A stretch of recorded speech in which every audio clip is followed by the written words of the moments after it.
రాష్ట్రంలో అరాచక పాలనకు ముగింపు పలికి టీడీపీ, బీజేపీ, జనసేన కూటమికి అధికారం అప్పగిస్తున్నారని రాష్ట్ర టీడీపీ కార్యదర్శి వాసిరెడ్డి యేసుదాసు అన్నారు. కాకినాడ పార్లమెంట్ నియోజకవర్గ పరిధిలో ఎంపీ స్థానంతో పాటు అన్ని అసెంబ్లీ స్థానాలను కూటమి కైవసం చేసుకుంటుందని, రాష్ట్ర వ్యాప్తంగా భారీ ఎత్తున యువ ఓటర్లు పాల్గొని కూటమికి ఓట్లు వేసి తమ మద్దతు పలికినట్లు చెప్పారు. మంగళవారం కాకినాడ రమణయ్యపేటలో ఉన్న తన కార్యాలయంలో వివై దాసు మీడియాతో మాట్లాడారు. ఈ మీడియా సమావేశంలో టీడీపీ, బీజేపీ, జనసేన నాయకులు బాజిపోయిన వెంకటేష్ నాయుడు, రంగనాయకులు వాసిరెడ్డి జ్యోతి, వీరకుమార్, తుమ్మలపల్లి వాసు, భావిశెట్టి ప్రసాద్, సిద్ధు, నూకరాజు, చిట్టిబాబు తదితరులు పాల్గొన్నారు. కాకినాడ పార్లమెంట్లో 7 సీట్లు గెలుపు ఖాయం. కూటానికి 130 సీట్లు ఈరోజు వస్తూ ఉన్నాయి. 22, 23 ఎంపీలు వస్తూ ఉన్నాయి. ఇది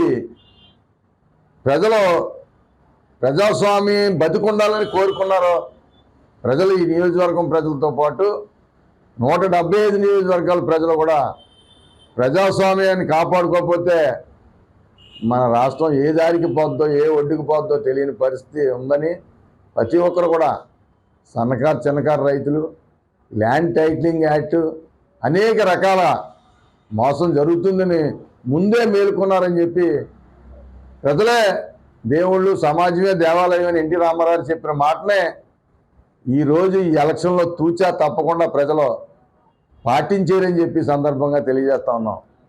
చంద్రబాబు నాయుడు గారు ఒక సవాల్ ఇసిరాడు. ఆ సవాల్ని ఈరోజు పూర్తిగా 100% కూడా నేను మళ్ళీ అసెంబ్లీలోకి సీఎంగానే అడుగు పెడతానని శబ్దం చేసి బయటకు వచ్చిన దాన్ని ప్రజలు రుజువు చేశారని చెప్పి ప్రజలందరికీ కూడా ధన్యవాదాలు తెలియజేస్తా ఉన్నాం.